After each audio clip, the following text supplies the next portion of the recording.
Hello and welcome to the podcast thing. This is our second episode, which is hopefully going to be better than the first one. I'm Tris, and this is Jack. Yeah, I'm Jacob. I'm the Jim of the podcast, even though Tris doesn't necessarily agree with my assumptions.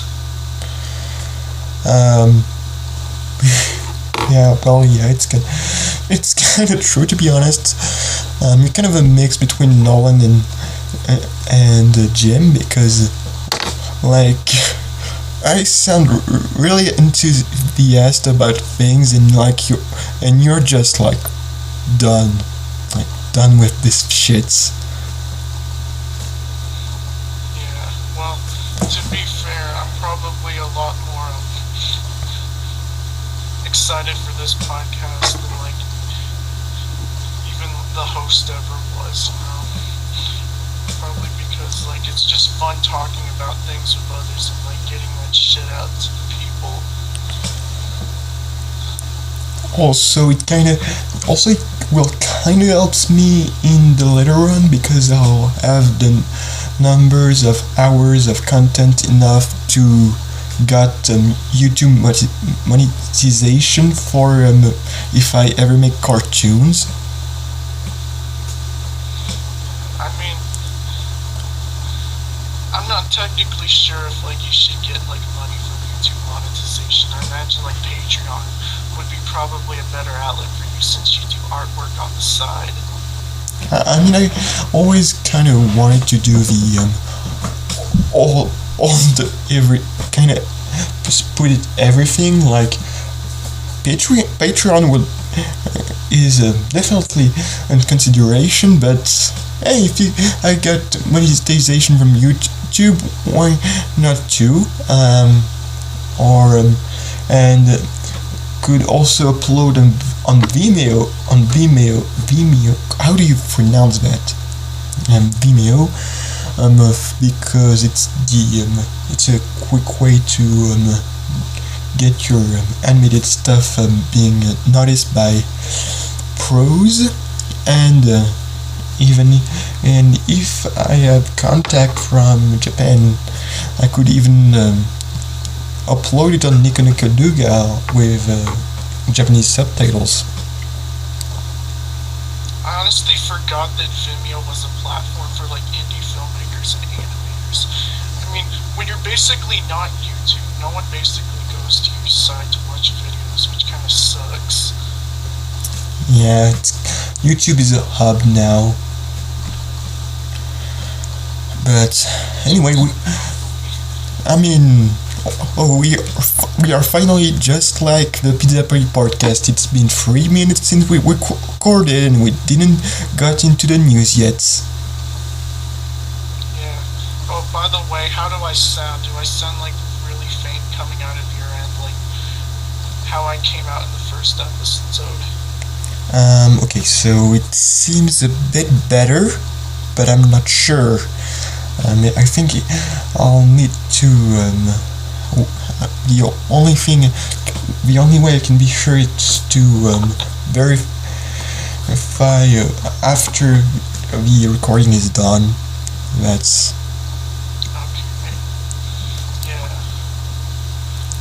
But well, at least I can hear you a lot better this time. I mean, you're not as muddled, or it doesn't sound like you're on the ocean.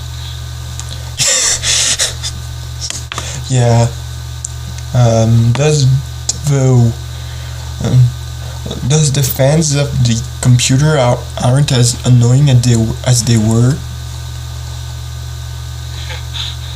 Especially reminds me of when someone films a video on their phone and outside, and you can basically hear the wind and other voices in the background. It's really jarring. Yeah, that's why I never make videos from my phone.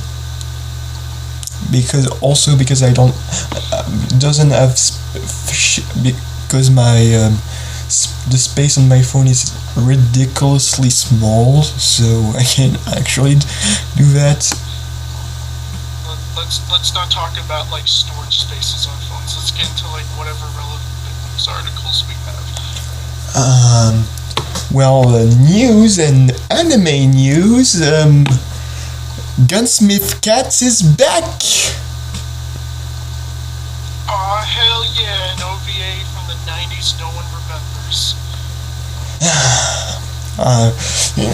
I'm pretty glad I've watched Gunsmith Cats back in December, because now I can be excited about a reboot of a 90s franchise.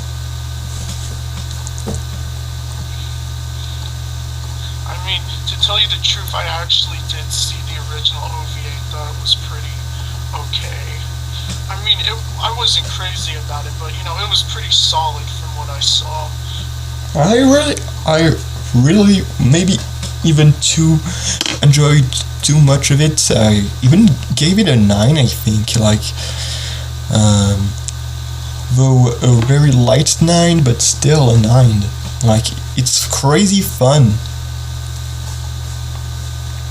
Wow, you're pretty generous with that score.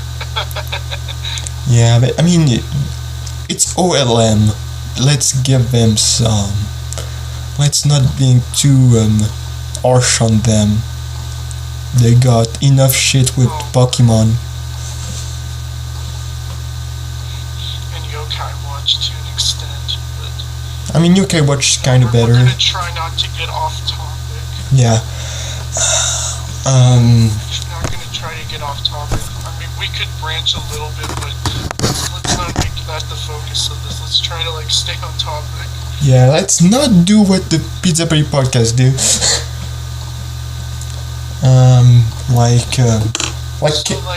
What exactly is this Gunsmith Cat short gonna be like, or about? I don't know. It's like they just reused the same synopsis for in the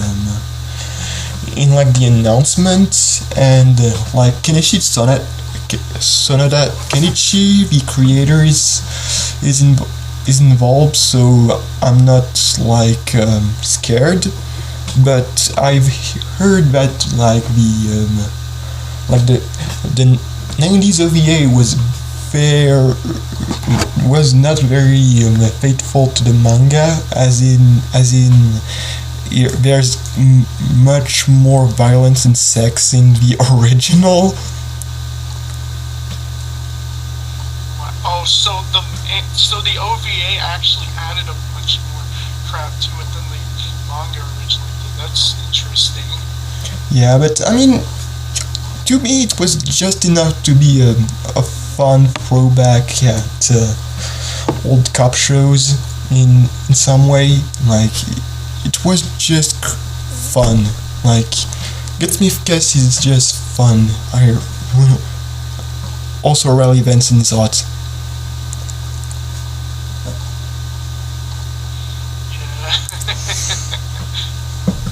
So I guess there's really not much else to say about this new Gunsmith Cat short, other than it's coming soon. And yeah. I guess some people will watch it.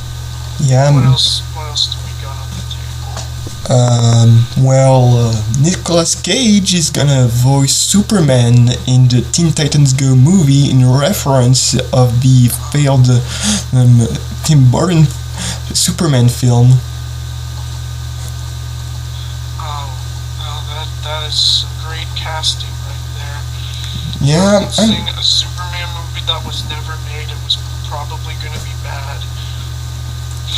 Though, it's kind of... I'm expecting, the Teen Titans Go movie just to be, one long episode, with, even more DC references thrown in it. I think Will Arnett from the Lego movies is voicing Batman, which is always a plus. Yeah. The only upgrade they really made in the animation was the backgrounds. I imagine that's where most of the money went to that, and getting all the celebrity stars. Yeah. I imagine they're just still gonna use the same tweening animation in the show, which isn't bad compared to other tweening shows, but it's kind of disappointing, because you'd imagine a big budget version of Teen Titans Go to have, like, I guess more fluid animation. Yeah, like, but I mean, at least, but I always thought the props design on Teen Titans Go was really fucking rad, and it's exactly the thing that's getting upgraded in the movie. So I'm happy. I mean, it's not gonna be a good film, but I might actually go see it in theaters just so I can like piss off the haters. yeah, I mean, like Burying the Wish This Flower, which I just got out, was the last film that with my culture card makes me pay only $1 for watching a movie. So I'm maybe gonna go less into the theaters now. Wait, you paid only like how much did your ticket cost for Burying the Witch's Flower?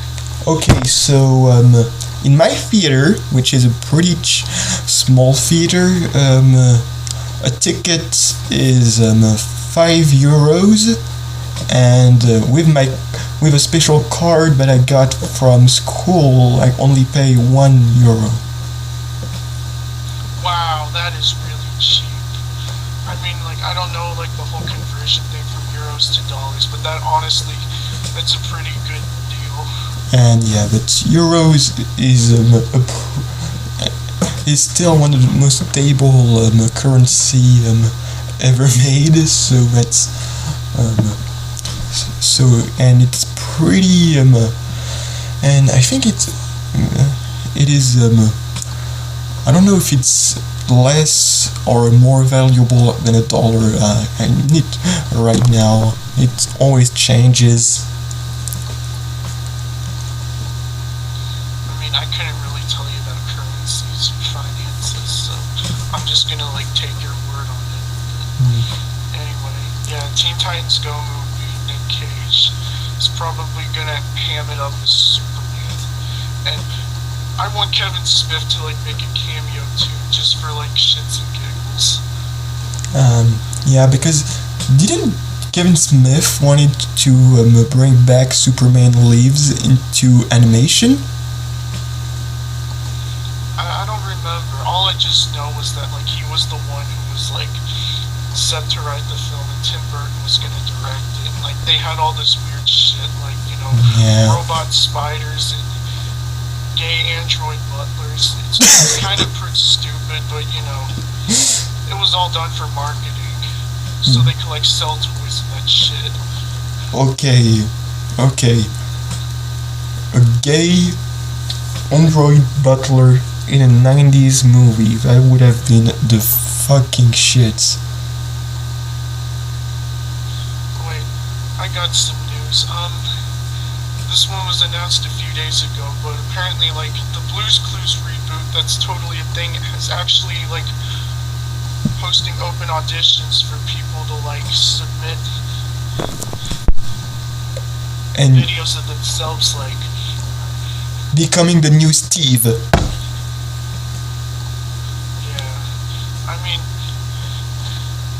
I don't even see the appeal of, like, a Blue's Clues reboot. Like, most preschoolers never really, in this day and age, never grew up with the original, and adults probably, I mean, what's the point of, like, adults watching a baby show? I mean, that just makes no sense. I got a theory about that.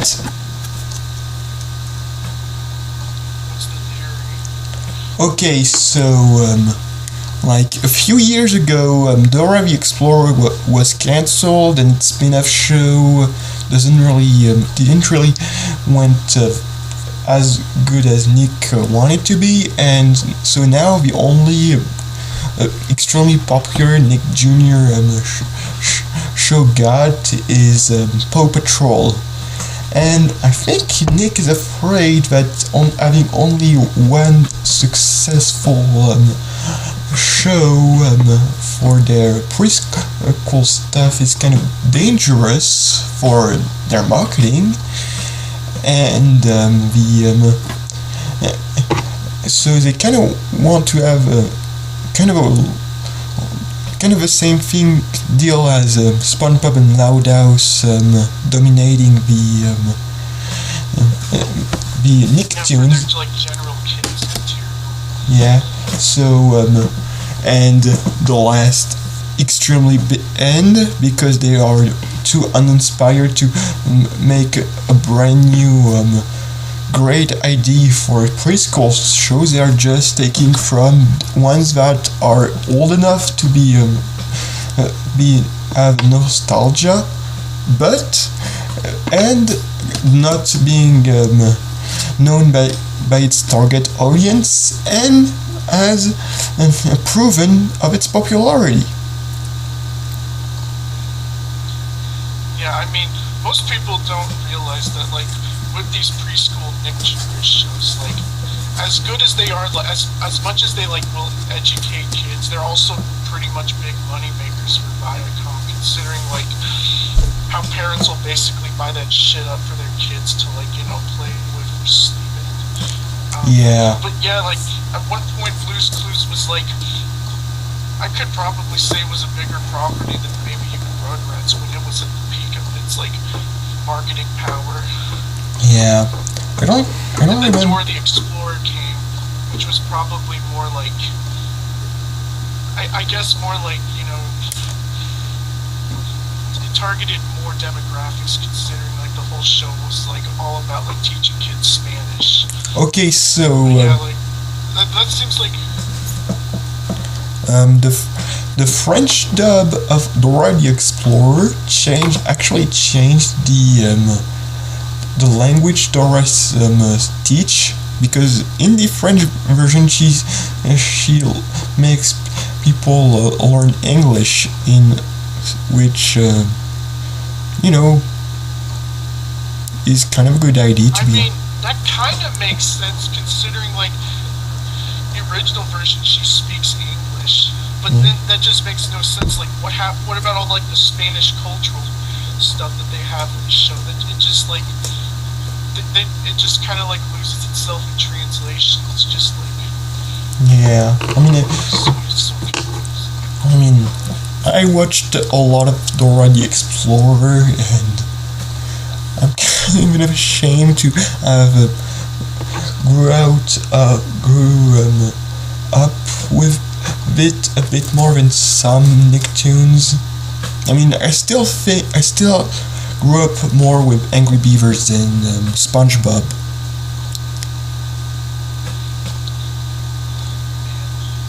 there was a point, like, when I was still, like, well, I think it was before I was 10 that I still watched, like, those preschool shows. I have no freaking idea why, because nowadays I've basically just, like, sworn off them. Hell, I don't even know about, like, Nick Jr.'s more recent success stories. Well, they don't even call it Nick Jr. anymore. That's just what they call the preschool Nick channel now.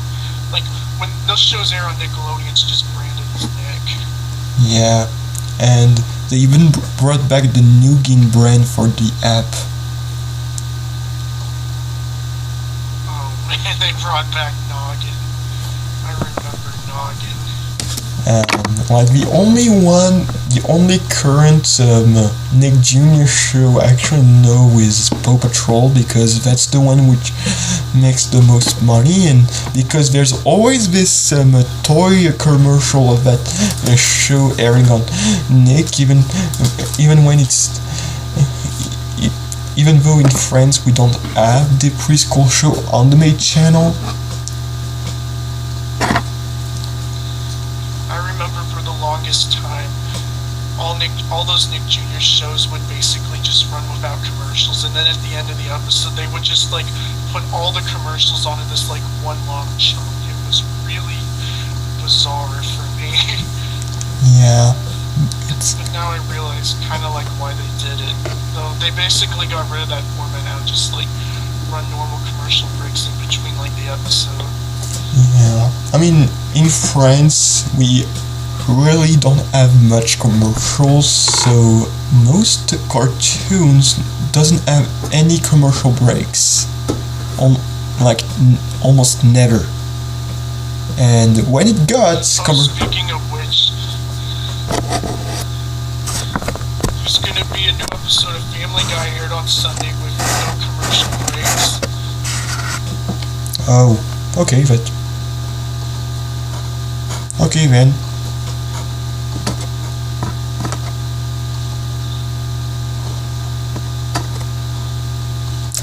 Awkward. Yeah, but we were talking about Blue's Clues, but we didn't deviated that much. We were talking about Nick Jr. That's okay. I mean, there's not much to say about these shows, other than like they're very formulaic and like trying to like make rants about it. How they're not as good as they once were, like that guy who made that rant about the Bob the Builder reboot. It's just like, dude, you have so much free time on your hands. Why are you doing this crap? It's just like the guy who made a rant video on Tickle You in 2017. But guess what is the worst part? This useless piece of shit actually aired Peppa Pig. No, I'm not going to let inside this piece of crap on Cartoon Network. Why did the creators of this block even added this show? What I said was, I'm not as into the Loudhouse as I used to be, but I'm just glad people like it, and that's cool. The creators did. I mean, in France we never had Tickle You, we had like the UK equivalent, Cartoonito. It's a fan base. The all fan base got them. Yeah, yeah, but I'm glad it never took off because we already have shit schedules on Cartoon Network. If we got like studio 5 hours was only taken by preschool shows. Imagine how terrible the schedule would be. Avatar, then Korra, then Voltron. That's why. That's enough for Loudhouse. Okay, well, we could talk about the Loudhouse getting a fourth season on the way, and a spin-off show from that recurrent Hispanic family. Like, I remember saying, like, back when Loudhouse got popular, and I'm just glad that Netflix didn't add a show Loudhouse. I mean, I'm not as an active fan base as I used to be, but I'm just glad like the fan base of Army Kids existed, but it was passive. It wasn't really they were watching also other stuff, and so they were more passive about the premieres. And I think like the Loudhouse fans being extremely active about the show helped in the ratings, plus the show being popular with kids. Yeah. So I don't know, like, how has SpongeBob been doing recently with its ratings, considering like the show's reputation has gotten much better after the second movie? I mean, I think it's one of the few shows that can still break regularly 1 million, even in this age of streaming.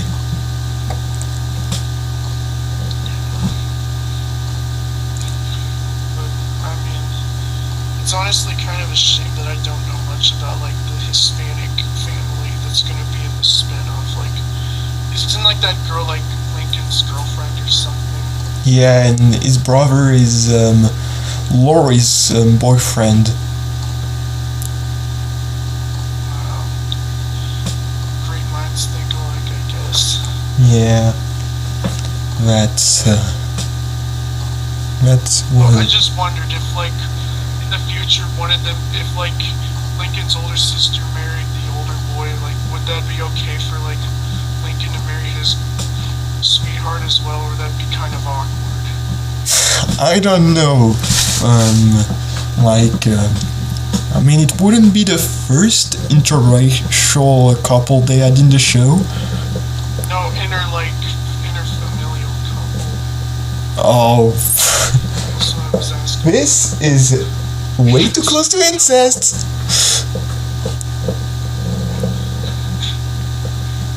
I don't even know. Anyway,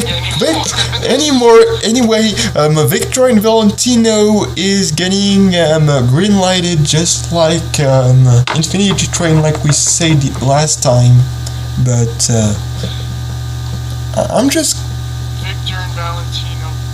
That pilot came out the same time as Infinity Train and was overshadowed because everyone liked the Adventure Time-esque concept. yeah. I mean, Victor and Valentino was it was the one I watched the first, so it was kind of a. So I think it's why I got a better impression of it than some people. And this one, I really want it to have like at least 3 seasons. I think God, with the Hispanic culture, they could do something interesting. Also, I'm getting Gravity Falls vibes, so it's always a good thing.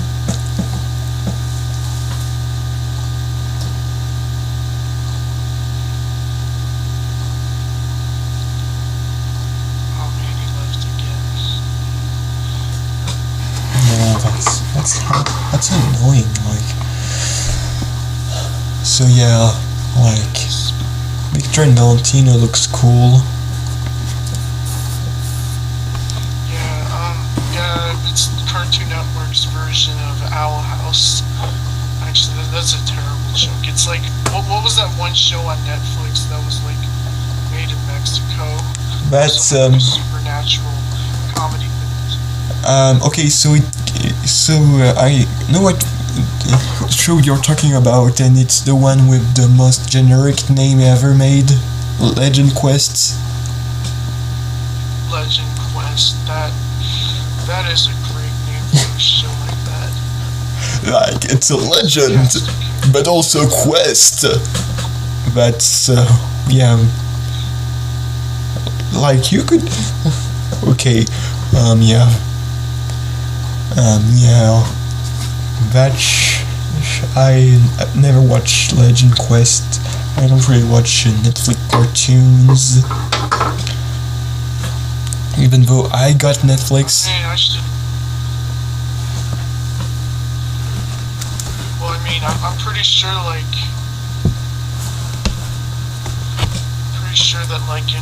French Netflix is different than American Netflix to some extent.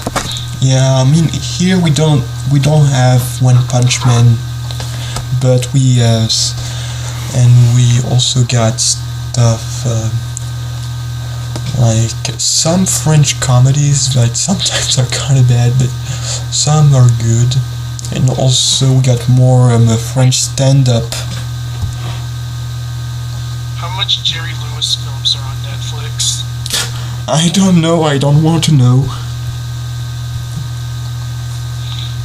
Oh come on, man! This is just great. I'm just making all these terrible jokes today. Okay, your pen today. It's like, yeah. Wow. Yeah, I am pan. Like, I'm the pan of this episode. I've never been so Nolan in my life. I mean, I'm still straight, so that's okay. I mean, to be fair, Nolan's made a bunch of awful jokes, like his whole spider web fetish.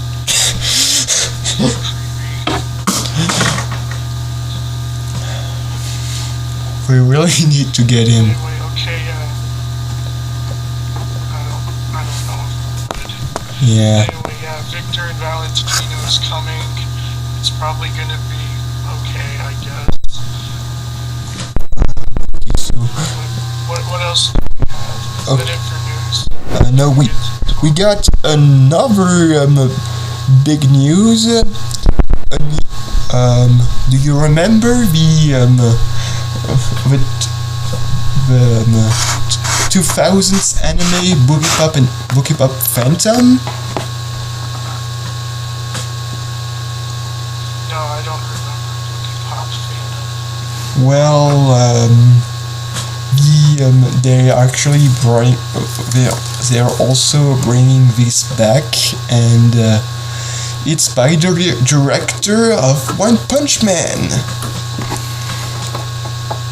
Oh boy, so does that mean like Madhouse is doing this or different? Yeah, they did Boogiepop Phantom, but Boogiepop Phantom is like a kind of a semi-adaptation of that one light novel series that Digibro won't shut up about.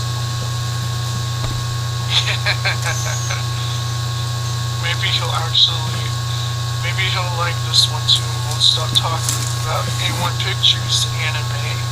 Yeah. Anime is a Japanese colloquialism.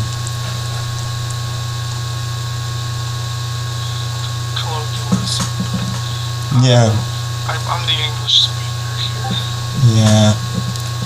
I mean, it's just pretty hard to pronunciate anyways. But yeah, I mean, it's funny that, One Punch Man 2 kind of got dumped for JC stuff for this. Please don't remind me about how JC staff doing the One Punch Man, like, yeah. sequel. There's another thing, like, I imagine when that comes out, people will forget it, like, with Attack on Titan, Somatsu.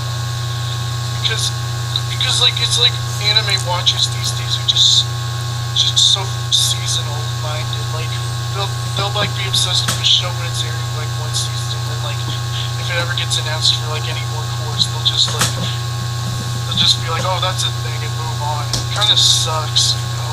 Yeah. In this case, like, I bet One Punch Man 2 will be inferior to the original, just because, like, of the studio and probably director involved. Yeah, but to be honest, JC stuff have been pretty shit these days.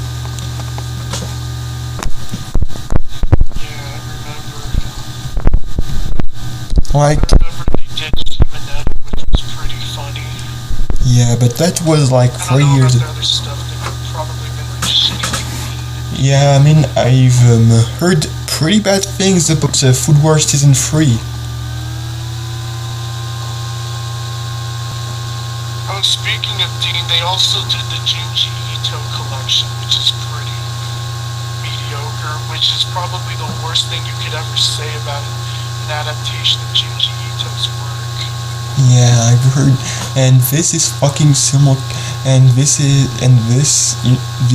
Shinji Ito collection is actually getting simulcasted on TV in here, because thanks of having TV anime channels, we also got some shows that get TV simulcasted.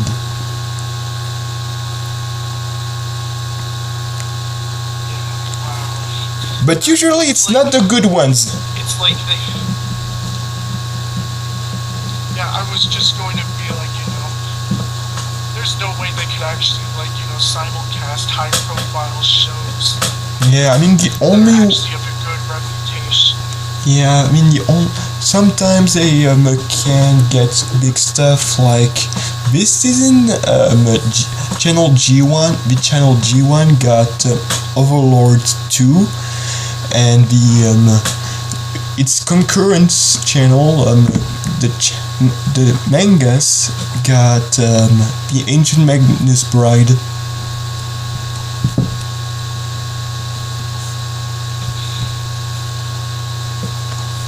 I mean, I'm not saying they're good, I mean, it's big shows.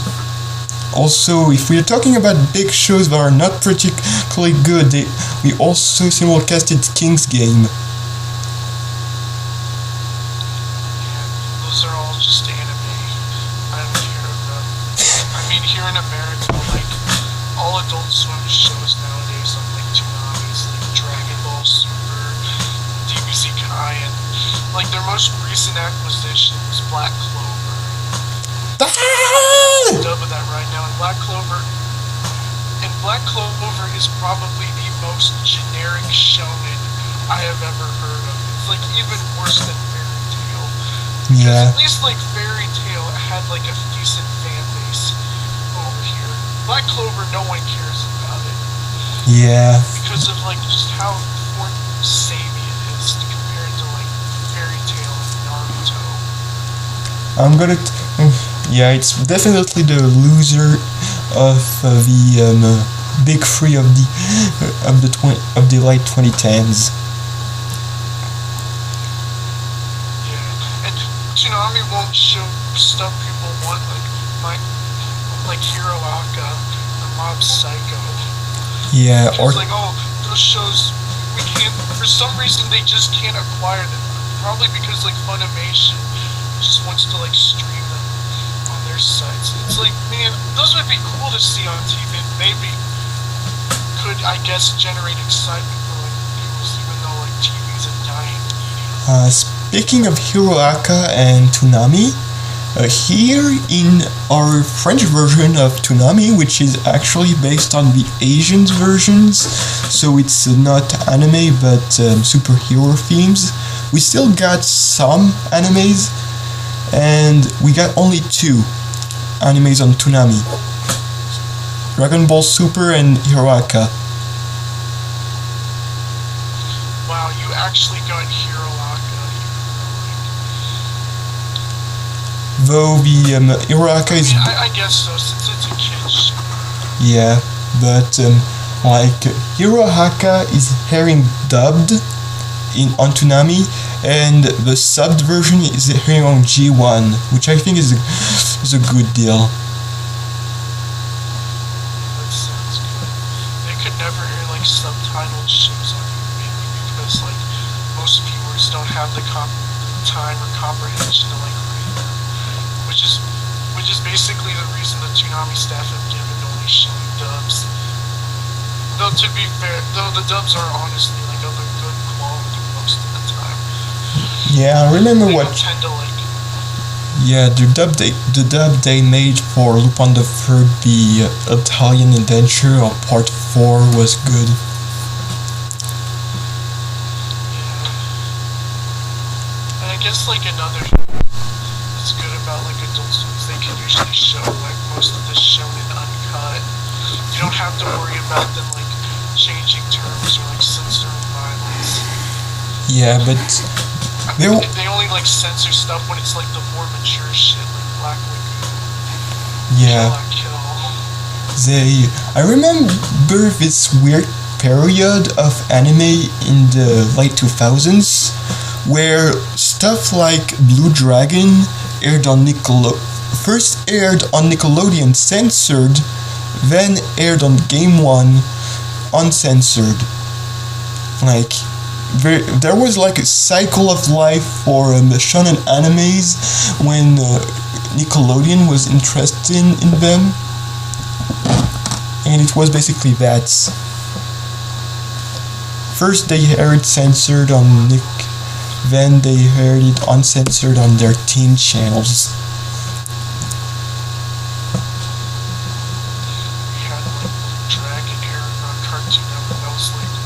One of the last shows to like actually air on Toonami or premiere on there. Actually more Yeah, accurate. but Blue Dragon is pretty much Akira Toriyama's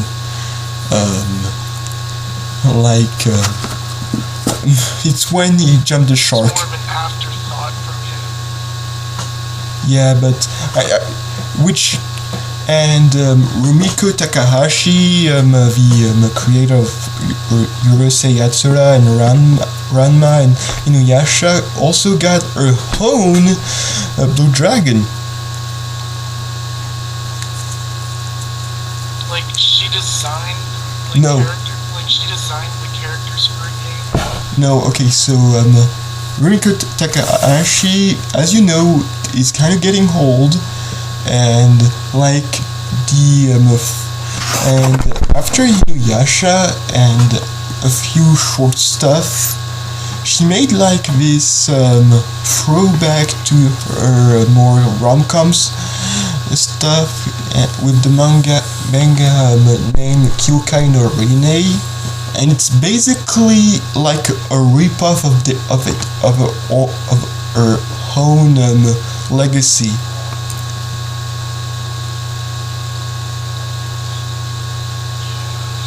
That's just like.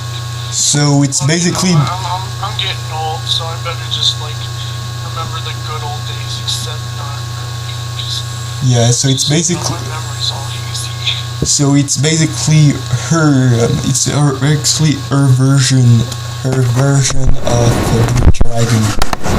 God damn it! I can't speak for shit. No, it's her version of Dragon Ball Super. And the funny thing about that is it's Kyukai no Rine, the anime adaptation, is actually the first thing Rumiko Takahashi based I saw.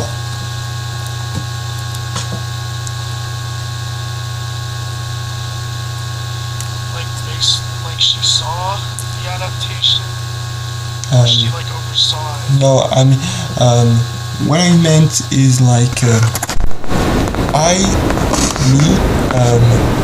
the first thing based on her work I seen was actually the second season of the anime adaptation of Kyukai no Rine. Oh, it was the first thing you saw. That makes sense. I was thinking something else. Yeah, we really got off topic.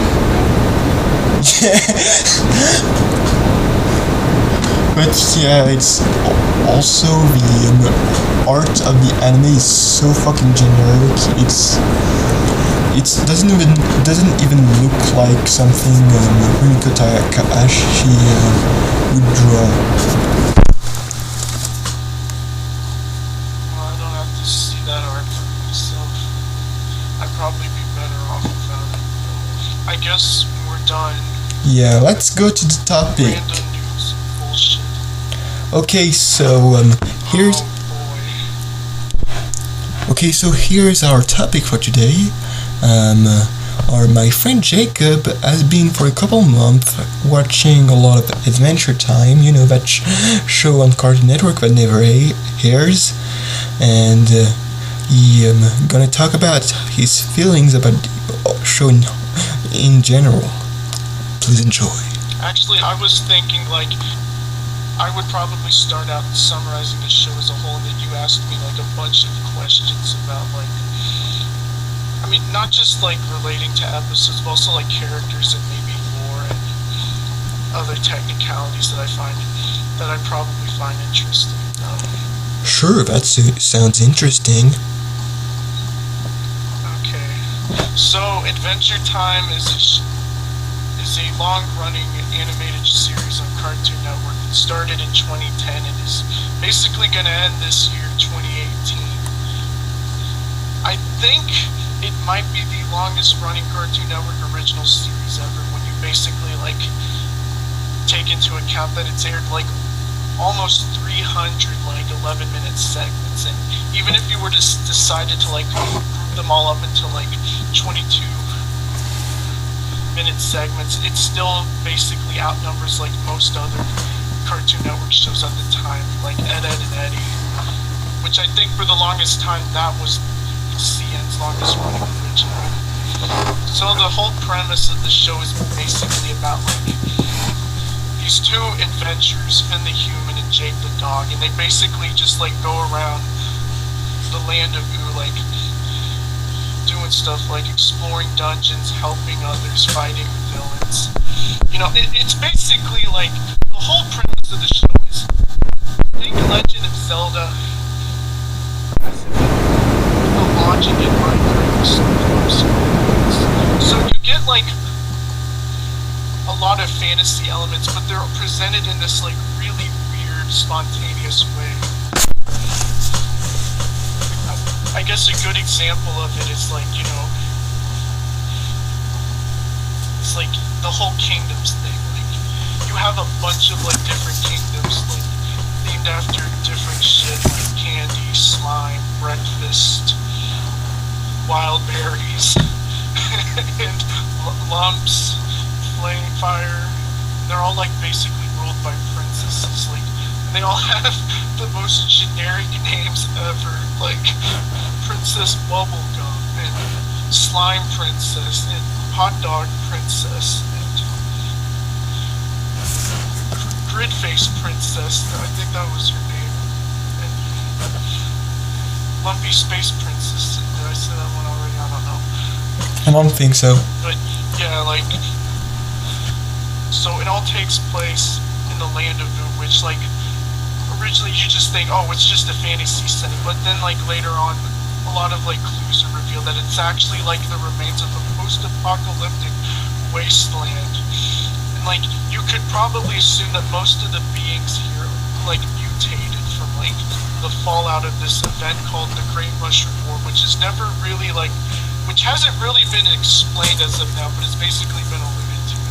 In my thoughts, I think it's basically like, at some time in the far-off past, like, there was like a large-scale nuclear war that like encompassed the Earth, and that basically like devastated like most of the wildlife and human population on the planet. So I could like probably talk about like what happened to all the humans later on, because that is actually explained to an extent. Like, there's enough mystery about like Finn being the last human on Earth, which I may spoil, may not spoil it, but I may just talk about some of the characters right now. So there's Finn. He's like the main protagonist. You could basically compare him to Link in that he's very kind, good-natured, but he also likes to go on adventures with his like best friend slash brother Jake the dog. Like, Finn always like has a sword as like his weapon, and the cool thing about it is that he always gets like different swords during the duration of the show. It's like an interesting way to like, I mean, it's kind of like, you know, in like most Zelda games, like Link will always get different swords during the duration of the game before he gets like the Master Sword, which is what he's most known for. So Finn will get like different swords throughout the show, like the most notable ones being like the Demon's Blood sword that his adoptive dad Joshua basically gave to him after like completing this dungeon Joshua made. Like the Grass Blade, which was actually a cursed blade that like stuck itself to his hand. There's probably going to be more on that later. And then there's the Finn sword, which was a sword that's literally made of like an alternate version of himself, which he got from like, you know,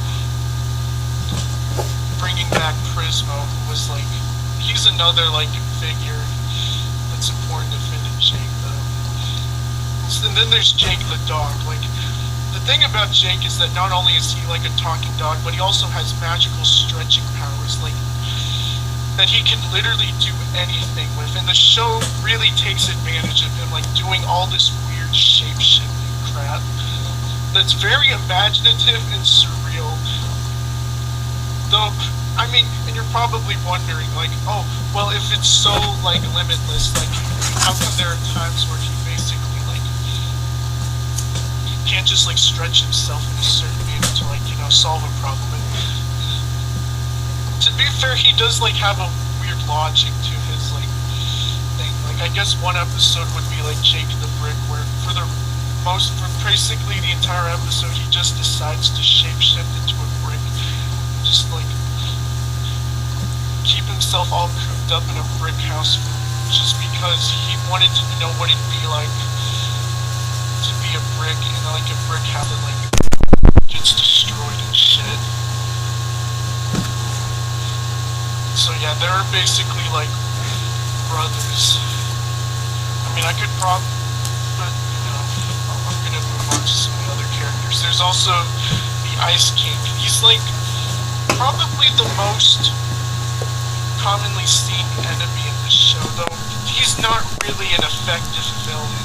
He's basically just a pathetic creep who spends most of his days like trying to kidnap princesses that'll marry him, just like talking with, hanging out with his penguins, which are all named Gunther, even though he will pronounce their names differently, like Gunter or Gunter. He even has like a female version named Gunterina. Gunterina, I believe, I don't know. So yeah, he's, and then like later on it's revealed like he was actually like this scientist, Simon Petrikov, who like came into contact with the crown that he wears on his head that like cursed him with ice powers, which may seem cool, but it basically came at the cost of like him losing his memory, going insane, which basically explains like why he is the way he is in the show. He also had like a girlfriend, this other scientist, Betty. She eventually comes into play in the show like later on and tries to like, and she basically struggles to like find a way to cure Simon of his condition. And then there's like Bimo. Bimo is basically Finn and Jake's like video game console, and I guess you could technically he could be their pet, which is weird since you think Jake would be the pet, but you know, they don't really treat Bimo like a pet. He's more like just someone else that lives with them. Like, so originally like he was just like their video game console where they just like play weird retro games. But eventually he became like more of this character. He became more of a full fleshed out character in his own right, who would always go on like his own weird mini adventures. Like my favorite thing about him was like he always like would talk with his mirror reflection, which he named like football. It was always funny because like you would never see like both of them talking on screen at the same time. It would usually either be like from Nemo's perspective or football's perspective. And it basically was kind of like, I think it was kind of clever how they framed it all that way. You know? Just the next important character would be Princess Bubblegum. Probably the most important princess in the show, because we spend more time in the Candy Kingdom than any other kingdom, which is, it's kind of like comparing that to the Krusty Krab and SpongeBob. It's like you know, a secondary location, but we spend so much time in that place. Like, you could pretty much call it like the main setting of the show. So Princess Bubblegum is the ruler of the Candy Kingdom. She's also very smart. She's probably the smartest person in your group. Insert joke here. So, and she basically like single-handedly created that kingdom and its inhabitants from scratch, which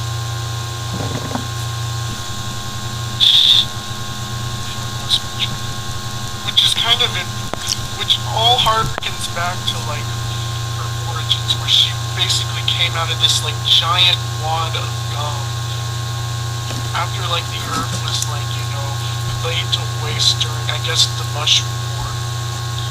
And the reason why was she made the Candy Kingdom was to basically create like a sense of community and bonding that she felt in the Mother Gum. And while she may have like a sweet exterior, there are times where she can be pretty where she can be like pretty Orwellian in a way, like she'll constantly like spy on her citizens, and how even like the denizens of other kingdoms, so they won't like, so not only will they not like, I don't know, do bad things, but also like so her kingdom won't be attacked. I mean I can understand why, but it's pretty devious. It does give off the impression she's a lot more devious than like one could possibly think. Though like, and this was like really apparent like the 5th and 6th seasons, which really which really like portrayed her morality as more gray than one might like to think. Though in later seasons she eventually would like own up to her hubris and like try to improve. Though like her tendencies to be like, I guess, too overprotective kind of still linger. She's also the subject for like Finn's first crush. Like in the early seasons, like Finn kind of does have like Finn basically kind of has like, you know, just a normal crush on her. I mean, you know, since she's like, you know, I mean, it's like, you know, how like most cartoons, like you'll have a kid like have a crush on some like cooler older girl or something, kind of like Dipper with Wendy and Gravity Balls, but later on, like Finn decided to like move on from that when he like started dating Flame Princess, which I might give to her a little bit. So yeah, like Princess Bubblegum never really was interested in Finn because like she just never really saw Finn like that. Like plus she was pretty much older than him. Like I'm not just meaning like, oh, she's an 18-year-old and he was like I guess like a 13-year-old. But no, she's a lot older than that. But you should probably ask about that. Speaking of bubblegums, Marceline the Vampire Queen. She's basically this like edgy teenage girl, even though she's 1,000 years old. She's also a vampire with a lot of like cool powers, like invisibility, levitation. She can shapeshift into weird, disturbing monsters. So like her character progression is good because in the first season she's a lot more like cranky and impulsive regarding in relations to Finn and Jake. But like later in season 2, when the majority of her episodes were starting to be written by Rebecca Sugar, she was portrayed more in a sympathetic light. Like, you know, she wasn't like this heartless bitch. I'm sorry to like say that terminology towards her. She's great. But you get to see like more of her as like a fleshed out character with her own like insecurities and other character traits that made her like a million times more interesting. Especially like her relationship with her, I guess, biological dad, Hudson Avenir, who rules the Nidosphere. I mean, I'm probably not going to explain that. Like,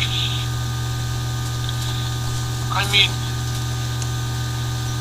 I guess another thing to say is that Marceline isn't technically evil, unlike Hudson, who basically just like rules a sphere of like evil demons. But that's not like her only dating drama. Yes, like she actually has like a past relationship with the Ice Cube, aka Simon, who basically like, who in the past, like I guess after when he was starting to succumb to the effects of the crown, he basically like acted like a surrogate father to her, where they basically had to survive on their own in the wilds of like this like nuclear war ravaged Earth, and it's honestly really heartbreaking because like when we first get to see like Marceline meet up with the Ice King again, she basically is just, she tries so hard to like convince Simon like who she is, but he just can't remember because the crown has already just like taken control of his. It's just basically gotten rid of all his sanity and shit. It's pretty heartbreaking just to think. Like someone who basically like raised you during your most like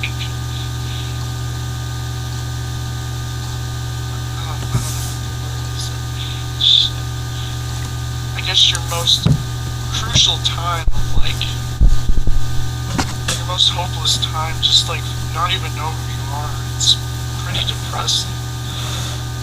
But that's what Adventure Time is good at. Like as it went on, it started to get more dramatic, which sometimes it wasn't good. Like some episodes can get pretty pretentious and up their own ass. But like when the show could actually like convey like a dramatic like scene or like I guess storyline, it really hits the nail on the head. Just shows that like there's more to this show than like, you know, just random non sequitur endings and just weird occurrences in this lane. There was like heart and I guess weight to these characters that were basically like entertaining us for I guess 11 minutes of our time. Something like shows that SpongeBob SquarePants probably could never do, even if their humor was good for like a certain amount of time. And I guess I'm just gonna probably go over 2 more characters that I feel are important. There's Lumpy Space Princess. Her whole shtick is that like she's this floating massive lumps who's like very, very obnoxious, like most teenage girls. And whether or not like you find that funny or not really depends on like whether or not you can tolerate her shtick. One funny thing about her is that she doesn't like live with her parents in the Lumpy Space Kingdom. Most of the time she just like lives off in the woods, like eating out of bean cans, like and just like talking to and just like role playing with other animals, pretending that they're like her teenage friends. It's really disturbing, but it's kind of funny when you think about it much. And then I guess the last important character that I can think of is Flame Princess, who's like becomes like Finn's first real girlfriend after like he decides to like move on from Princess Bubblegum. So Flame Princess is interesting in that like when she comes from the Flame Kingdom where like most of the people from there are evil, especially like her dad, the Flame King. They're like conniving, they're malicious, but you know they also do a lot of weird shit like eat cake and then take the measurements of them and like point at each other and go like you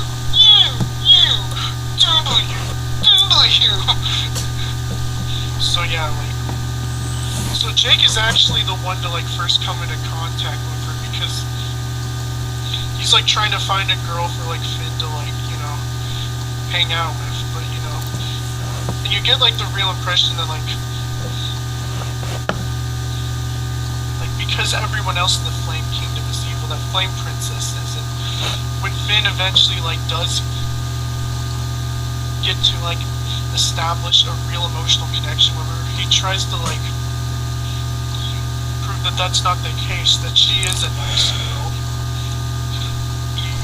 even though like everyone around her basically says she's evil, especially her father.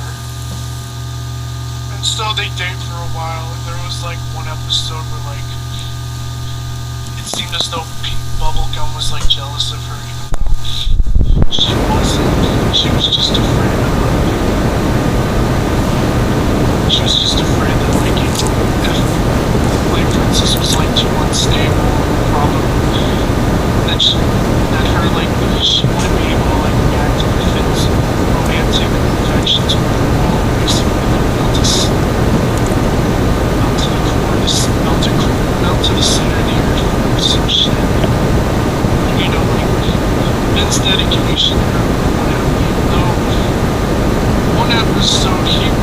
Though throughout the whole relationship, it seemed as though Finn was like his interest onto her. It wasn't like him taking it steady. There was like one important episode was like him having a dream about like Princess and Ice King having this fight between like this like elemental fight between like fire and ice. And it also had great significance because like it was a premonition dream featuring the cosmic owl. And whenever he appears in a dream, it basically turns out to be true. So he basically like tricked them into fighting so he could like continue the dream. But when like Flame Princess found out, she was heartbroken that her boyfriend would lie to her.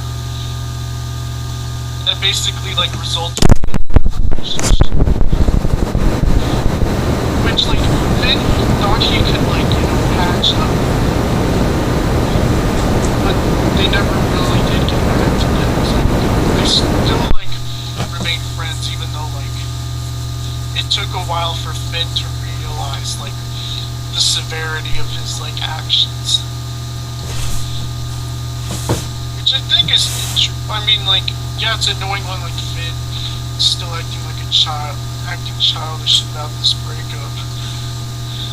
Especially when like Cinnamon Bun becomes like her new squire, when she basically like runs a coup d'etat of the Flame Kingdom and like usurps her father as like the new Flame King. But yeah, I guess that's like all the main characters, or I guess all the most important characters in the show. If I forgot any, like, let me know. No, it seems good. Okay, so... I'm sorry, you were probably just, like, listening to me ramble the whole time. Yeah, but it was interesting,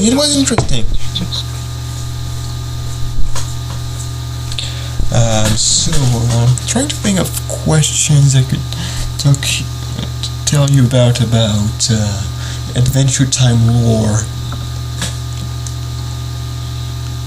Because oh, that's gonna be fun.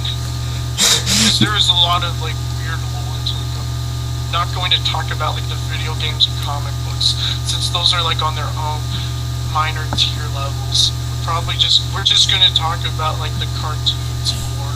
Yeah, because I'm like never. I kind of stopped watching Adventure Time completely like 1 year ago, so it's very far from me. Like, which you can see the different interest, because I just stopped watching Adventure Time altogether, but I still watch regular show reruns that are, because it's still on the 9 p.m. to 11 p.m. time slot of Cartoon Network France.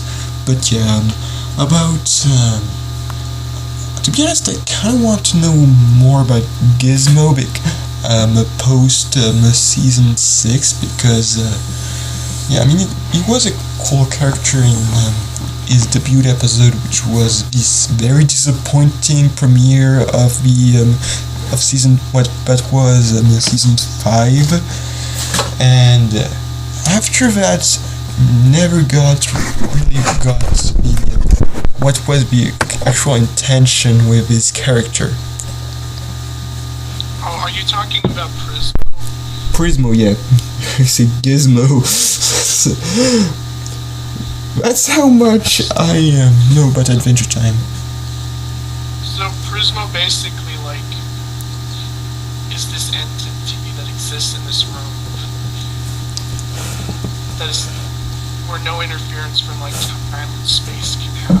I mean,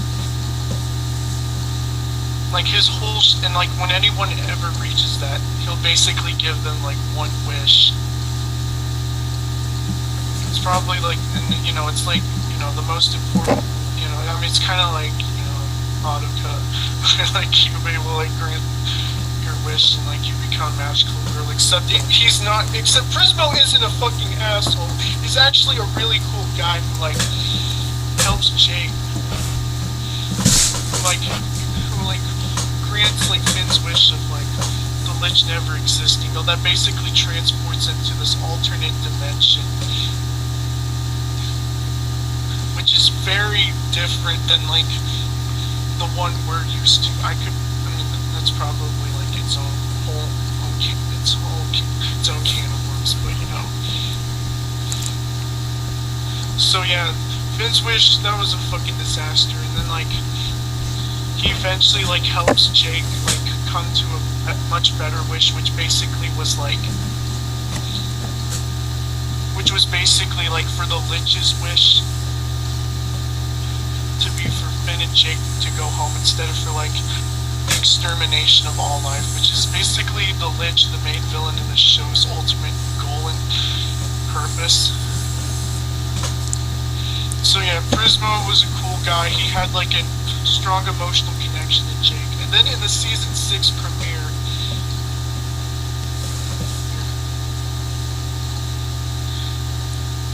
he helps them reach this. He helps them reach the Citadel, this place where cosmic criminals are held. And one of the cosmic criminals is actually Finn's human dad, Martin Mertens. So in order to get there, they basically have to commit a cosmic crime. And in that, it's basically waking up Prismo's human self. Since Prismo is actually the manifestation of an old guy's dreams. If they were to wake him up, that would basically get them transported to the Citadel. Although the Lich, who was basically in his time chamber the entire time, is the one who does it. He basically transports himself to the Citadel, of which Finn and Jake obviously team up. And when waking up his human self basically makes him die, which is kind of morbid. But then in another season 6 episode, Is That You? Prismo actually had this very elaborate plan to I guess revive him. That involved basically an alternate version of Jake going to sleep and taking his place. Mainly because Prismo and Jake already had such a deep connection bond with one another that was basically okay for him. That's actually where Finn got his Finn sword, because Finn basically saw himself. That created a paradox, and that basically just created a sword version of himself. If that sounds really complicated to you, trust me, when I first watched the episode Is That You, I was kind of confused as well, though not as much as when I first saw it air back in 2014. Yeah, I think I remember watching this episode on random and thinking, what the fucking hell is going on? Well, even though I seen the other episode Prismo was in, it was still fucking confusing. This is why I stopped watching the show after season 6. Yeah, season 6 is probably the low point of the series, mainly because not only did the show become more serious, but most of those episodes were just boring. You had an episode about the Ice King bringing his furniture to life. It's just and they don't really do much with it. It's just oh, Ice King can't relate to other people. That's the message. It's yeah, that's great, but where's the fun? Where's the entertainment to be gotten from this? It's just fucking. Not only that, but we also had this message tons of times in the show. Yeah, that was a pointless episode. I still don't think that. Actually, no. I mean, you can ask me more questions about lore. I'll talk about the worst episode in a bit. Okay, because that's the interesting stuff. But yeah, what else? So I only seen the stakes as far as the miniseries goes. So how are the other ones? The other miniseries are good in their own right, but they're probably not as good as Snakes. Islands is basically explains what happened to the humans. So apparently they all basically I guess fled from the continent and just created their own islands. There was one that was basically isolated because the weather was just too catastrophic to deal with, and it was mainly because of like technology, like technological advancements that they had made on that island. And, like only one person basically like was living on it, some Swedish lady that we only saw in that one episode. And then they like went to an island where like all the residents of it were basically like in chambers playing this VR game. And the VR game was kind of like shit like Second Life. So like we actually saw like what happened when like the game was turned off. They basically just can't function in real life anymore. They're so dependent on this virtual reality simulator that they don't know how to really interact in real life. It gives like an interesting like message out of it, like how people use technology to like cope with life. Instead of like telling them to like go outside, they basically like have them go back to their virtual world because that's basically where they're most happy.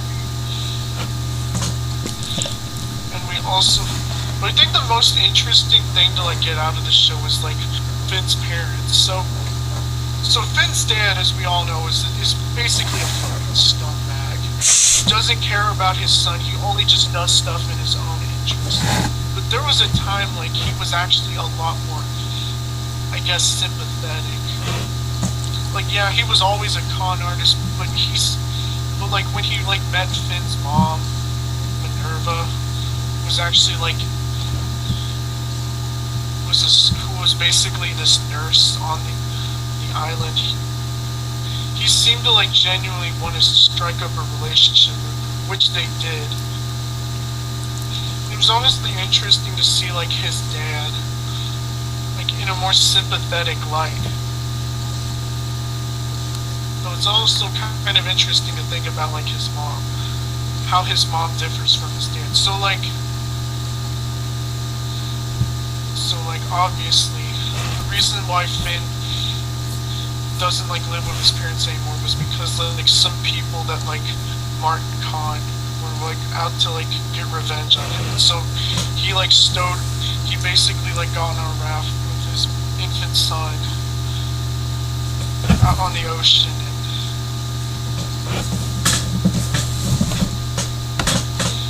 and which Martin was able to like puncture its eye out, but he basically like lost Finn in the process. Eventually like Finn's mother Minerva like found out like her husband and son had basically left, and then like this virus infected one of the other scientists on the island, basically like infected pretty much all of the other helpers or nurses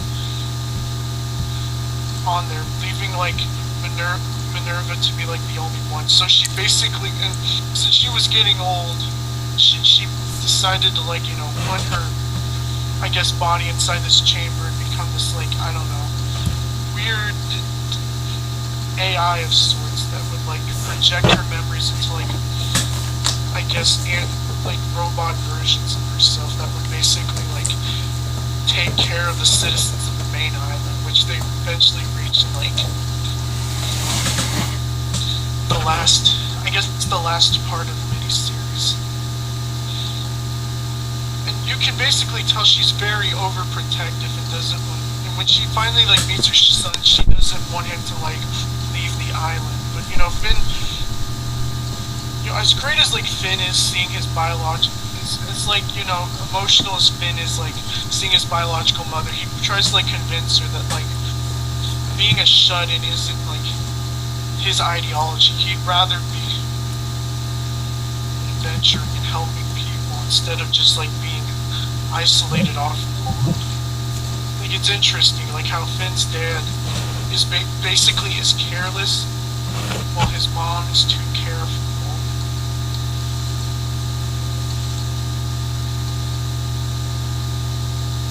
So, are you still there? Yeah, I'm still there. I'm still listening. That's all I had to say about like islands. And then there's Elements. That's probably the weakest one. Though there's some like interesting things about it, like I guess the whole Four Elements thing, which isn't a ripoff of Avatar, by the way. It takes the whole element thing in like a different direction. I remember I was watching a video by an analyst, and he basically like compared the Four Elements in the miniseries Fire, Ice, Candy, and Slime to like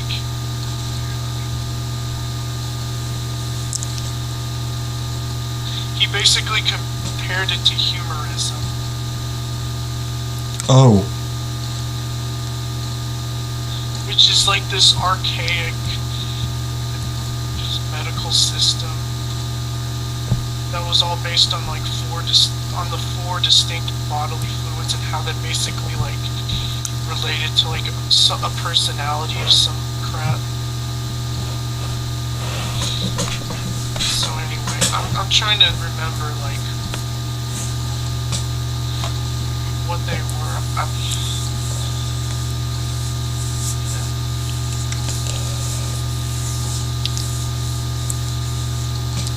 Oh yeah, Slime was phlegmatic. That basically means like you're relaxed, peaceful, quiet, and easygoing. It's basically like just emphasized by how like the Slime Kingdom is now just like this, where most of the inhabitants of the Slime Kingdom just like have rollerblading contests and like main prizes like getting absorbed into Slime Princess, who's like giant as at this point. There's Choleric. That's 4. No, there's Melancholic, which is basically what Ice is. They're analytical, detail-oriented, deep thinkers and feelers. It's basically seen with, like, the instigator of this whole conflict, Patient Saint Pym, I think that's how you say her name, who basically, like, kick-started this whole conflict, mainly because, like, I don't know, I guess she was just so glad to, like, see there are other elementals there that she wanted to, like, trade more code. I don't know, her whole motivation wasn't really all that clear to me. Then there's Choleric. They're independent, decisive, and goal-oriented. That's basically the fire.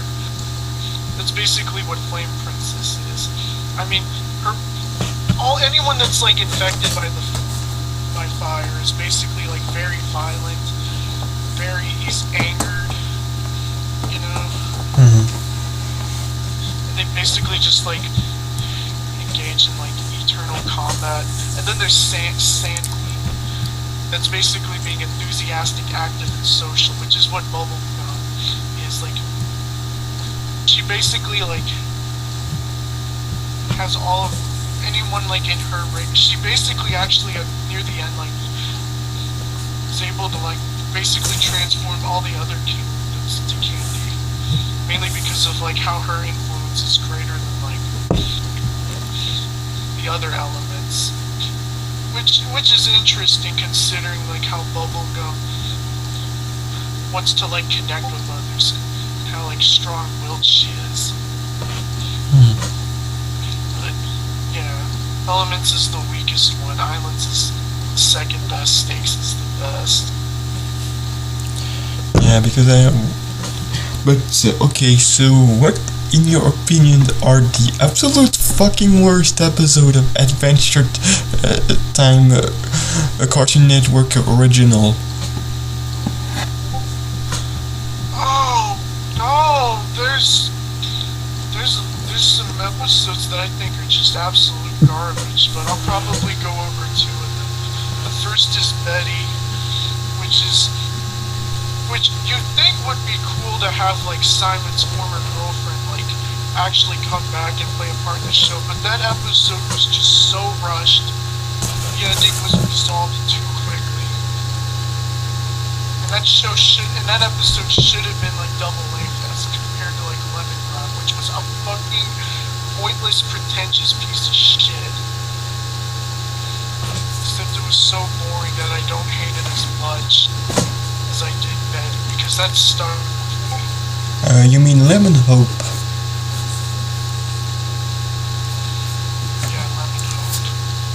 Yeah, I remember watching this double episode and saying, okay, what the fuck is this now?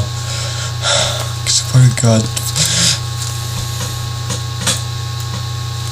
Yeah, and then the other episode I really hate is Breezy, mainly because of how Finn just is basically a player in that episode. He just wants to like smooch other princesses. All because he's just so horny now. Like, oh, princess, you gotta get girls. Well, excuse me, princess. And then like this bee serves as his wingman, helping him get like smooches.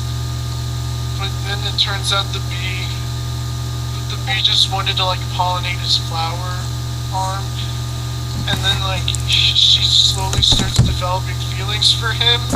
And then, like, near the end, she appears. And, like, about expressing her emotions to Finn. And his arm just grows back. The one that he lost in Escape from the Citadel. What? That's how he got his hand back? What the fuck? Yeah, he just got his hand back, and this was after, like, I guess he got sexually assaulted by LSP. I don't think they really did it. It just looked like they had a long makeout session that was done forcefully, and Finn didn't really consent to it, which, that opens up a lot of unfortunate implications if you think about it too hard. Wow. Finn got arped by LSP. That's... I mean, it's a PG show, but still. Though, to be fair, like, Finn would eventually, like, lose his form again. And he'd actually get it. This was, like... It was in the episode Reboot when he was, like, fighting this, like... this haywire Susan Strong. Ooh, her backstory is also revealed in Highlands, but I don't know if I want to go over that. No, I mean, I never cared for her story. When the Susan Strong episode used to rerun a lot, and I said, no, I don't care about this fucking character. Though I will say she actually is a human. She was basically just like enhanced like robotic implants to like I guess make her to like allow her to like absorb digital knowledge, like, you know, strength and shit. So I guess technically she's a cyborg, though not really. Yeah, Adventure Time is a fucking weird show.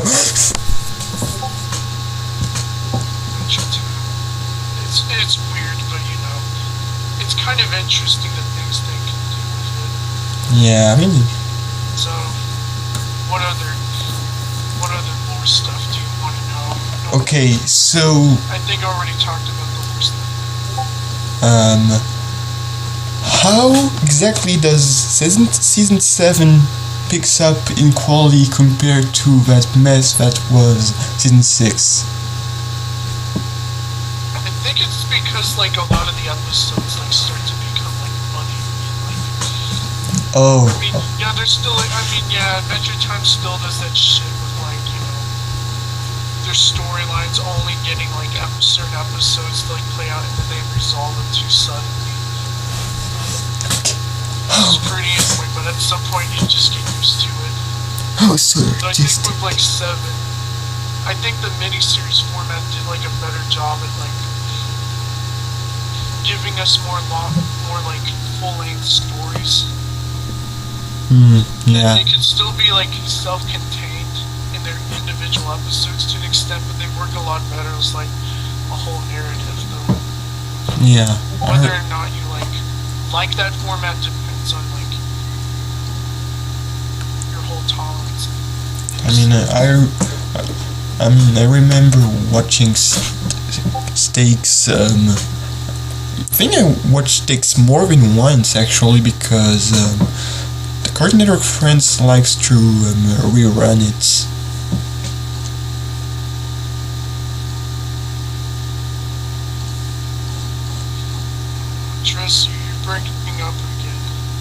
Oh, frick.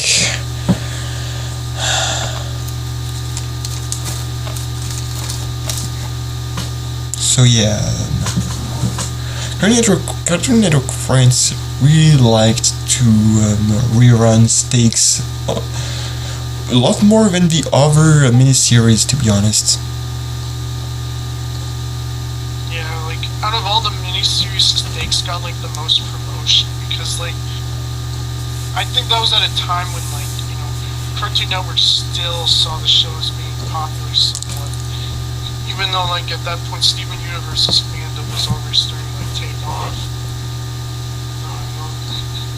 Oh, that reminds me, Adventure Time's fandom. Let me tell you, looking back on it, it never was, like, a freaking mess. Like, you know, other fandoms at the time, like, especially My Little Pony. So you mean there's a fandom that was tolerable? Yeah, there was, like, this was before the time when, like, people started making, like, analysis videos on YouTube. I mean, it was mostly, like, confined to, like, places like Tumblr where you had, like, fan art of shit, like, you know... Yeah, but it's Tumblr. Pairings and yeah, I guess the most popular pairing from the show that I can remember was Marceline and Bubblegum, which kind of makes sense considering, like, their relationship in the show can be, like, interpreted in a number of ways. Yeah. Probably the romantic one being the most popular. I mean, it's got a lot to do with Rebecca Sugar the songs, the song she made for Marceline. Yeah, I mean, Marceline basically whole character was made by Rebecca Sugar. She's the Fred Burger of Adventure Time, because she was made by she was basically developed by no, that's the thing, like, Rebecca Sugar actually didn't, like, join the show until the second season. Marceline had already appeared in, like, a few episodes of the first season, which explains why her character was, like, so drastically different. Yeah.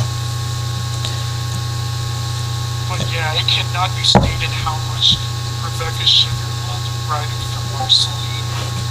Probably because, like, she was a musician.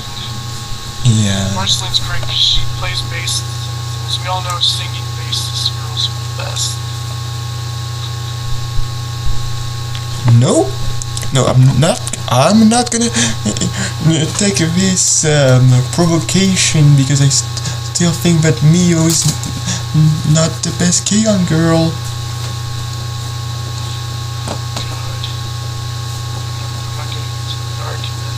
Yeah, no arguments about K-On.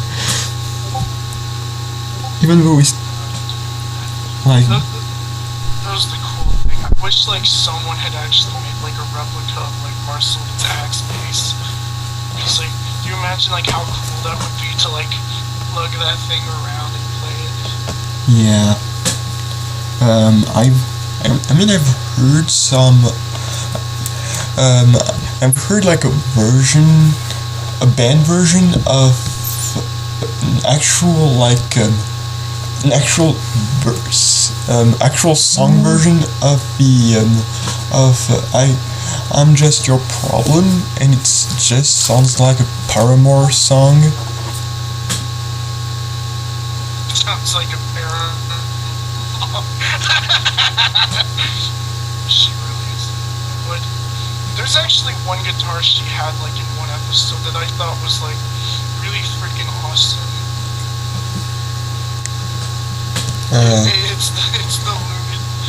It's called the Lunatic Bass. And let me tell you, it looks really sick. This is coming from a guy that likes multi-neck, the looks of, like, multi-neck guitars. Oh yeah, the ones that Huey thinks only aliens can play.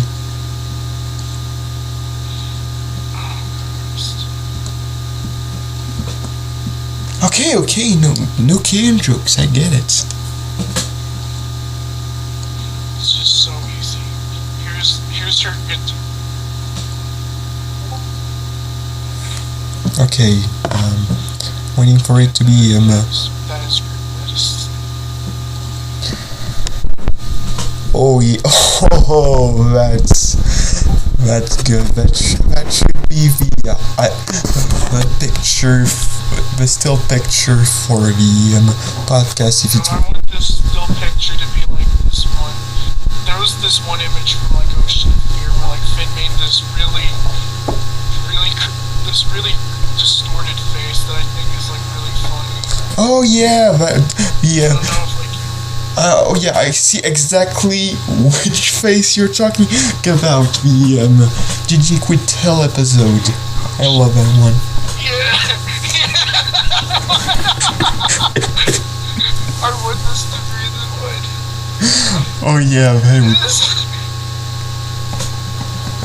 Like for talking about images for the podcast, like the first episode, like I chose like that one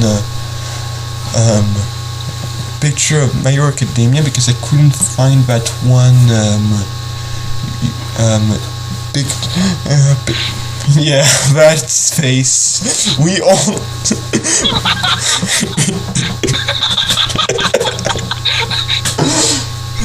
which makes me think about how really season 1 I'm not into really season 1, but really appreciate the more loose style of it. Yeah, like Jake's face looked a lot different. It looked a little bit more troopier, if that actually makes enough sense. Yeah. I'm sorry, but this fucking face always gets me when I'm rewatching the really funny face. I love Gigi Quintel. Oh yeah, this was the one he storyboarded. So yeah, and I'm not sure the Koreans got the idea of that, so I'm 100% sure it was his face. I remember, I think Pete Brownguard also storyboarded an episode. It was Oh, I remember this episode. I mean, Ocean of Fear is still one of my favorites of season 1. Just solely because, also because of this specific face, but also because, like, the character of Finn Sphere is pretty funny. The Fear Harvester. Yeah. He was a funny villain. He was also voiced by Mark Hamill, who would voice Skips in the regular show. Yeah. And also the dad in Rhapsody Street Kids. And Luke Skywalker in Luke Skywalker. I hope when Mark Hamill dies, on his epitaph is like, "Here lies the guy who played the dad in Rhapsody Street Kids." Shut that door!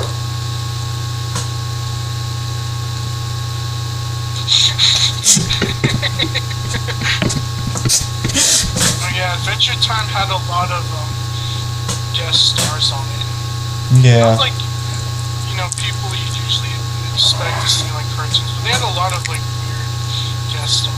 Like Donald Glover voiced Marshall Lee, the gender bent version of Marceline. Yeah, we also had guest star in the French dub, like the gender bent version of Prince Bubblegum. The gender bent version of Princess Bubblegum was. Prince Gumball. Yeah, you actually was voiced by a French comedian, which is known for his sketch show about King Arthur. So it's actually kind of it's kind of a cool celebrity appearance, and that character actually appears more than one episode, so it's actually kind of cool that we got Okay, so Prince Gumball here was voiced by Neil Patrick Harris, but like in his last like appearance, he was voiced by Keith Ferguson, the voice of Blue on Foster's Home. I mean, Neil Patrick Harris wasn't on the Smurfs, so yeah, it's Blue. No, it's just so weird that they couldn't get him for like. So it's like, you know. At least we got. I mean, at least we got the celebrity, the voices for all the episode he was in. That's great. Getting some French comedian I never heard of. But yeah, Adventure Time had a lot of like interesting voice guest stars. Like one that comes to mind. I mean, Weird Al voiced Banana Man. Yeah, I love Banana Man. But I mean, but then again, like he's been in a bunch of cartoons. Hell, he actually stars in his own cartoon now. So like, while it's great to have Weird Al on the show, it's not really unique. Yeah. Oh yeah. One of my favorite voices is Finn's dad, who's voiced by Steven, aka Bill from King of the Hill. I haven't seen much King of the Hill. Like, the only times I saw King of the Hill was when I was in the US, because, you know, it's the show that Adult Swim starts with since like 2010, so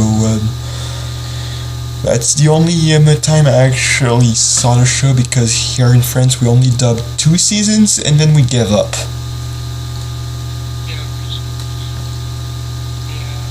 Like, it didn't even start syndicating on Adult Swim until like 2009. And yet, like, most people know about it because of Adult Swim, not because of like Fox. Because like Fox was always like, Fox never cared about airing it. They would always like air it during like, they would always premiere new episodes during football season. They would always like have to like, it'd always be like, I guess like an after thing for like, their games would always go on for like, they'd go on way too long for time. They'd always would Oh, I heard. You know, overtake the show's broadcast. Like most people weren't able to like see it first on airing. Yeah, I think Futurama got also that shade treatment. So did Family Guy. No, Family Guy's problem was that it was on like Thursday nights when NBC's like comedy lineup was like pulling in really good numbers. Yeah. Fox doesn't give a shit about animated shows unless there's. Yeah, but okay, so I'm just gonna tell you a little fun fact about celebrity voices in animation. And in France, the voice of Saitama is done by a popular rapper, One Punch Man.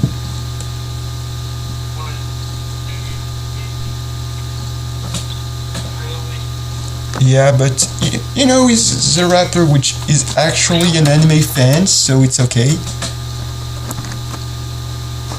Oh, it's so okay.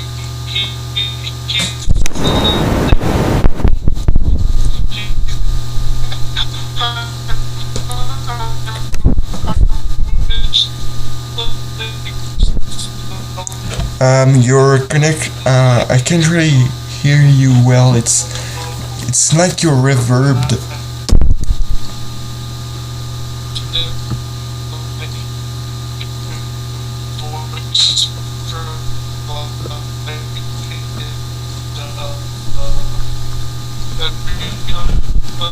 Really funny.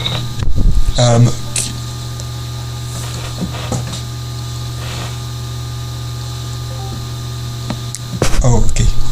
Okay, how about That seems better. I don't know, my internet... Yeah, because... The internet browser... My internet browser, I hate when it does that. Yeah, that's... Yeah, so I didn't really understand that. I didn't really understand what you were saying.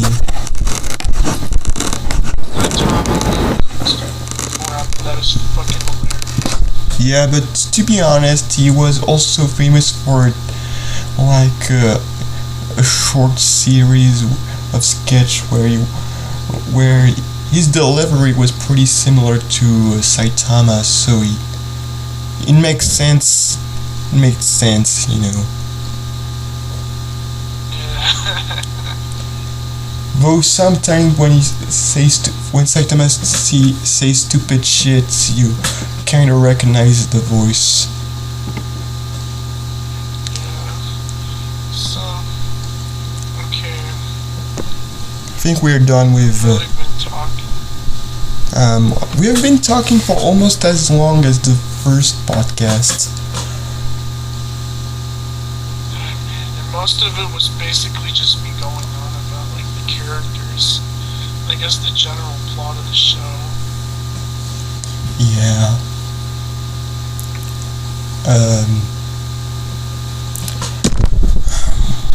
What else could we talk about these 2 weeks? Well, I'm gonna say this week, but I don't know. What could I say? I remember like I had a conversation with Twisted in the voice chat about Adventure Time. Oh yeah, I remember. It wasn't like our main topic, but we talked about that for a while. Oh yeah, I remember you stayed on vocal with Twisted Dan for a while, even after I left. Yeah, mainly because like I'm the kind of immediately I'm usually like the last one to leave. It's usually like when the other person says he wants to like get off. Yeah.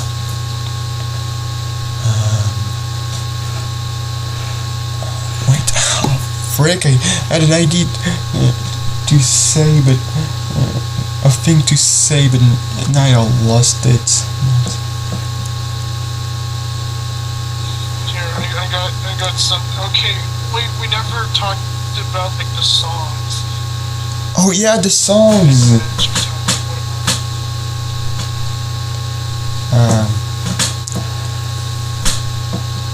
Oh yeah, the songs were good. Mostly the ones written by Rebecca Sugar. My favorite song is this one from this episode, Belly of the Beast, where they sing about like foods being dead. Yeah. And how they can't procreate in little beds. Yeah. And I remember I linked it to you. Yeah, that's gonna be in the editing. I already downloaded the song. My hot dog's dead. My pizza's dead. My cupcake is dead. So fucking stupid. See that? It's so stupid. And they use it to like convince the bears to like get out of this monster's belly. Yeah. Or else they'll be digested. It is a. They're literally telling them that war is bad. Yeah.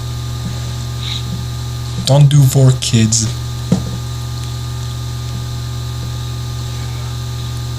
Oh, we could talk about that fucking tweet I did that fucking blew up.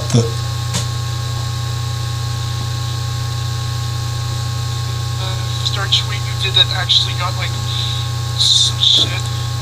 Yeah, like this. Okay, I gotta see how much it got right now because It kind of reminds me of Nintendo's like Family Guy Drake and Josh tweet. yeah. but I'm this, but that it was, but I didn't even less expected me to blow up because it wasn't based on a template but on a trend at the time. Just did a meme and it basically it blew up overnight. It was honestly kind of interesting to see one of your tweets actually go somewhere. Yeah. To be fair, like, out of all my people who get their tweets like blown up the most is Zoe. Yeah, but Zoe is red. Yeah, but Zoe, if you're listening to this, we love you. Yeah. Okay, so that fucking tweet is at currently as I'm recording this 3,026 retweets and 8,181 likes. Wow, that is impressive for someone like you. I think my most popular tweet was actually like a scene from a Screwy Squirrel cartoon that I thought was like really funny, or how well timed it was. But I think that one got like about 20 retweets and like 75 Yeah, but one French anime YouTuber actually was one of the likes, and when I saw that I didn't know what to think. Like, wow, someone like a popular YouTube anime guy from my country actually liked this random Lucky Star meme.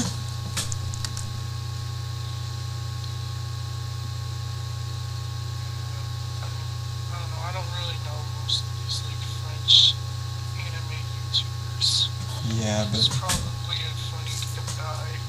Yeah, he's kind of Gigic but better. Hey, I like Gigic. He's funny, even though it's been a while since I've seen his material. I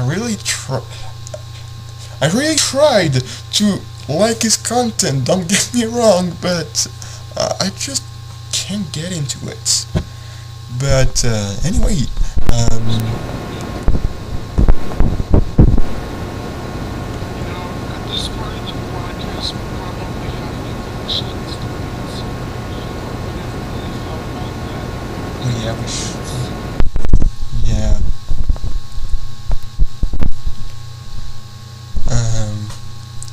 But yeah, that's and like there's one particular reply of this tweet I made that really cracks me up. Is like someone said, "Is this the Ready Player One of anime?" And someone replied to that with, "No, it's good."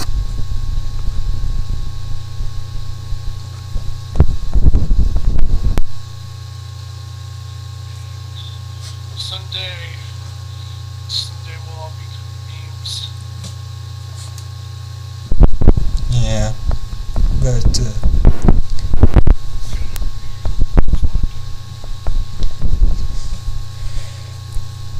So anyway, yeah, this podcast was like marginally better. I mean, you were a lot clearer this time, and I guess like I was able to get a little bit of shit out there.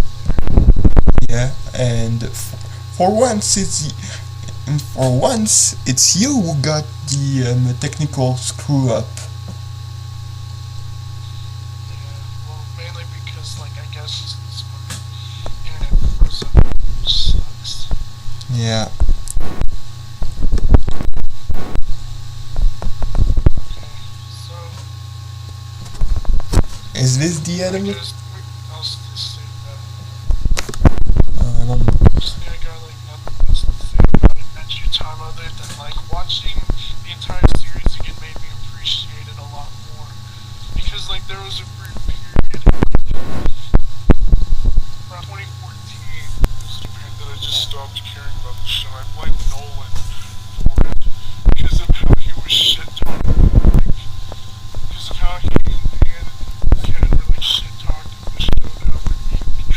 Sucky. Which, in fairness, they were, but I think that if they stuck around with it and like, got over the fact that season 6 was a terrible mess. It was basically like a painful slog to go through. They would see that like there's a lot more better episodes there, even though like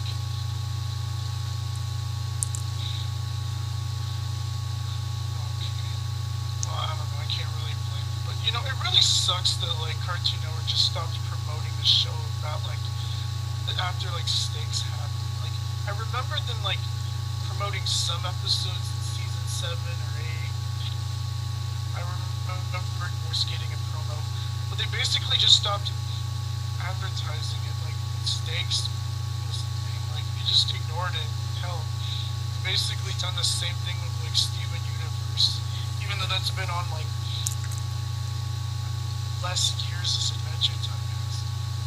Yeah, we're all You know, fucked. like, at least it's ending. Maybe Cartoon Network will promote it like how they promoted regular show's finale.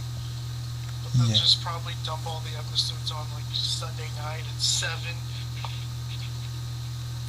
And after having more and airing Shrek the same day.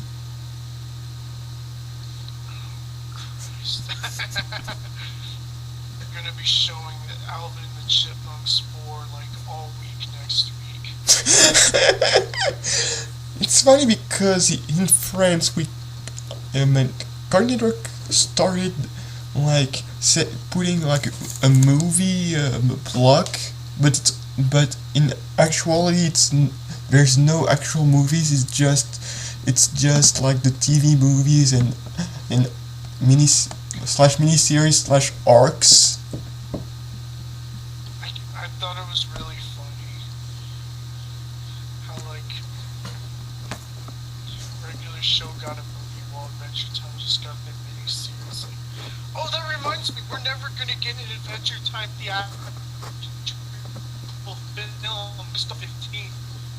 They probably just like decided to make a Teen Titans Go movie instead. Yeah, we're all fucked. Woo! We. So, yeah, I'm hoping the. What? Sorry, we just reached 2 hours of recording. Okay, so I'm gonna wrap this up. Adventure Time will probably like. I hope they promote the finale to some extent. They probably won't. But you know, I hope it's like satisfying. I hope it like ties up with whatever loose threads there are. And there's like a few. I could probably like spoil the last episode, but I won't because you'll probably be like lost about it. Yeah. And yeah, Marceline and Bubblegum will probably get together, and I will know it because people probably tweet about it or not. I don't give a fuck. Me too.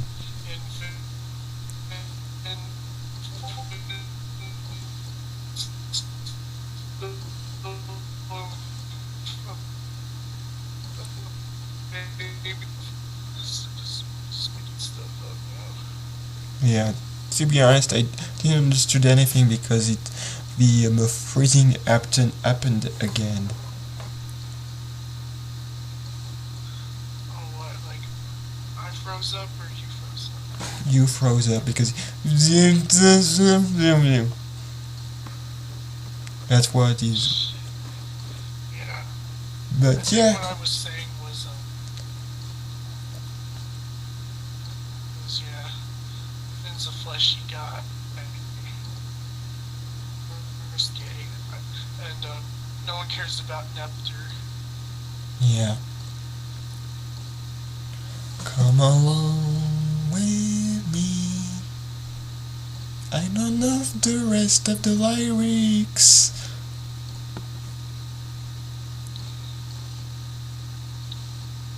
that credit song is great. Yeah. It's so comforting. Listen to. Yeah. Anyway, that's the end of this Yeah. podcast. Jacob. I'm like old. I'm like a man.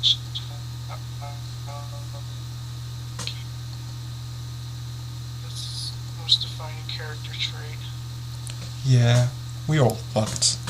And I'm Trist, the number one worst Pizza impression. Signing out in 3, 2, 1. Hey, okay. This was a. Yeah. Tune in next time in the podcast trick episode 3, where we are going to talk about a French comic book nobody cares about with someone else. Yeah, someone else. Someone I made fun of in the first episode. I hope he doesn't kill me next time. It is the sequel nobody wanted. Just like Die Hard 5.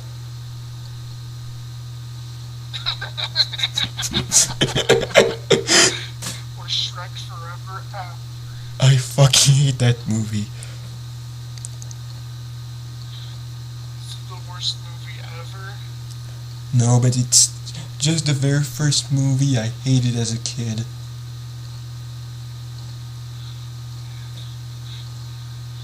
That's so. To be fair, my brother also hated that film when he saw it. Okay, Shrek Forever After is a great way to finish this podcast. We are going to signing out. I hope you enjoyed. Please subscribe. Please leave a comment. Please fart. And take care.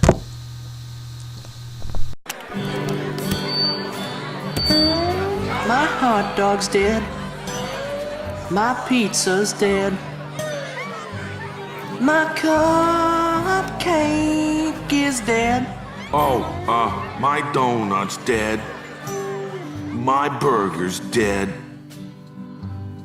My milkshake is dead.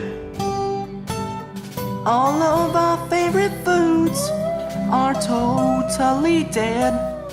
They cannot procreate in little food beds. We'll eat them up and turn them into stuff. And we'll cry over their graves, but you can't cry enough. When you miss someone you love, you can't cry enough.